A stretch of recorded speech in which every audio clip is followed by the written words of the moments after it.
Do you agree جو کارا صاحب نے انالیسس کیا؟ کارا صاحب کے الفاظ جو انہوں نے میرے حوالے سے کہے، میں مشکور ہوں. علی ظفر صاحب، بیرسٹر علی ظفر صاحب آج ملے ہیں خان صاحب سے، اور میری بھی ان سے پھر ملاقات ہوئی. Okay, very interesting. انہوں نے کہا کہ آج خان صاحب نے آپ کا ذکر کیا، یہ میں آن اسکرین کہہ رہا ہوں. اوکے. انہوں نے علی ظفر صاحب نے کہا کہ خان صاحب نے کہا کہ بیرسٹر صاحب شخصیت آپ کی ہو، سٹائل اور پرفارمنس اگر مروت کا ہو تو آپ میری کاپی ہے. یہ علی ظفر صاحب نے کہا کہ خان صاحب نے آپ کے حوالے سے یہ بات کی. یہ جو انہوں نے بات کی، کمپلیمنٹ دے دیا انہوں نے آپ کو. دیکھیں خان صاحب یہ کمپلیمنٹ ہمیشہ مجھے دیتے رہے ہیں، پہلے بھی دیتے رہے، پہلے، اور میری مثال دیتے تھے ان سب کو کہ کام اس طرح ہوتا ہے. بہرحال یہ جو سائیڈ لائن اور یہ جو پارٹی کی سیاست ہے، اور جو گنڈاپور صاحب نے جو کلپ آپ نے ان کا چلوایا، اور یہ جو کور کمیٹی کا اجلاس تھا، ایک بات حقیقت ہے، پارٹی جو ہے ہمیشہ اپنے اندر کمزوریوں کو چھپاتی ہے میڈیا سے، اور وہ کمزوریاں اتنا نقصان کر جاتی ہیں، بعد میں وہ منظر عام پہ بھی آ جاتی ہے. جو گنڈاپور صاحب کی بات ہے نا، اور جو انہوں نے کہا ہے، میں آپ کو عرض کروں، ٹرالنگ میری بھی ہو رہی ہے پی ٹی آئی کی سوشل میڈیا کی طرف سے، اور کیوں کر رہے ہیں یہ لوگ ایسا.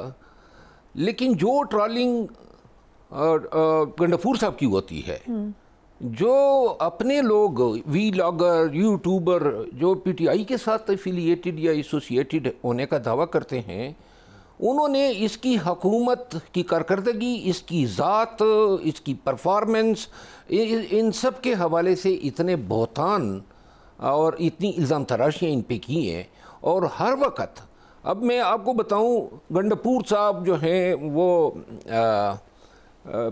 2 دن قبل جو ہے میری ان سے بات ہوئی، تو وہ بتا رہے تھے کہ جیل میں خان صاحب کو یہ بھی تو بتایا گیا تھا پہلے خان صاحب کو کہ جی، اور وہ ان کو خان صاحب نے میسج کنوے کیا تھا کہ جی یہ بشو بی بی جو ہیں اس کو جیل بھجوانے والے آپ ہیں. Okay, he confirm that. یہ جو وہ تو اس وقت کنفرم کیا تھا. لیکن اس دن انہوں نے ایک اور بات کہی، اور جو جیل میں کسی ہمارے دوست جتنے بھی جاتے ہیں وہ ہمیں بتاتے ہیں، یہ بات بھی کہ جی خان کے سامنے یہ بولا گیا کہ جی یہ 26 نومبر بھی گنڈاپور نے کروایا ہے. اوکے. تو لہذا جہاں یہ 5 یا 4 جو احتجاج ہوئے اپریل کے بعد، 2024 کے بعد، یہ سب گنڈاپور صاحب نے کیے. یہ جو لوگ آئے گولیوں کی بچھاڑ میں، یہ آنسو گیس، یہ شیل، اور یہ جو فستحیت ہو رہی تھی کیمرے کے آنگ سے، سب پورے پاکستان دیکھ رہا تھا، یہ کوئی آسان کام تو نہیں تھا. لاکھوں لوگوں کو نکالنا، لانا، لاجسٹک دینا، اخراجات، پھر جتنے لوگ گرفتار ہوتے ہیں ان سب کے لیے وکیلوں کا بندوبست کرنا. آپ یہ کہہ دیں کہ ناراض ہیں خان صاحب، جس نے بھی کوئی بات بتائی؟ ناراض نہیں ہے، پارٹی میں جو ہے نا کانا پھوسیوں نے بیڑا غرق کیا ہوا ہے. یہ آپ یقین کریں، پھر مان گئے، اس کا مطلب ہے وہ مان جاتے ہیں جو بات ان کو بتائی جائے. کارنا پھوسی آپ کہہ رہے ہیں اس کو، لیکن جو ان کو بتاتا ہے وہ مان لیتے ہیں. مجھے ایک بات یاد آ گئی، میرے ماموں اللہ غریق رحمت کرے، تو وہ ان کے پوتے پیرا کرتے تھے گھر میں، تو میں نے ان سے پوچھا ماموں کہ کون سا پوتا آپ کو سب سے زیادہ عزیز ہے؟ ماموں کہنے لگے، اس نے کہا جو پوتا سامنے ہے وہ مجھے عزیز ہے.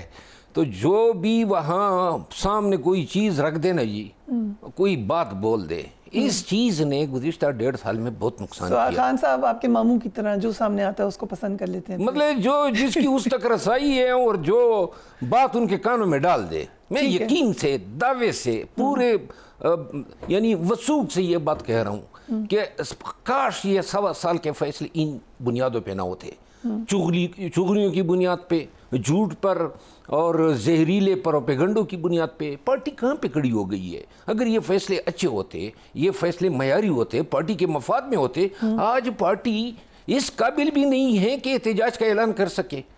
جلسہ بھی رکھا ہے تو کے پی میں رکھ دیا. کے پی میں جلسے رکھنے سے آپ کون سا، آپ رکھیں مینار پاکستان پہ، آپ لاہور میں رکھیں. مجھ جیسا آدمی، میں آج بھی دعوے سے کہتا ہوں کہ اگر ہم یہ تہیہ کر لیں کہ ہم نے جلسہ کرنا ہے، تو قسماً کوئی بھی طاقت ہمیں لاہور میں کہیں پر نہیں روک سکتی ہے. لیکن کوشش ہی نہیں ہوتی ہے، جو کوشش کرتا ہے. Right, so very interesting. آپ نے تو بڑی انٹرسٹنگ ڈیٹیلز کے ساتھ ہمیں بات بتا دی. کارا صاحب، مولانا فضل الرحمان نے بھی یہی کہا ہے کہ کوئی حکومت نہیں ہے، کوئی گورننس ہی نہیں ہے. But let's come back to Punjab and let's come back to Pakistan. Actually obviously کہ اس وقت جو پاک بھارت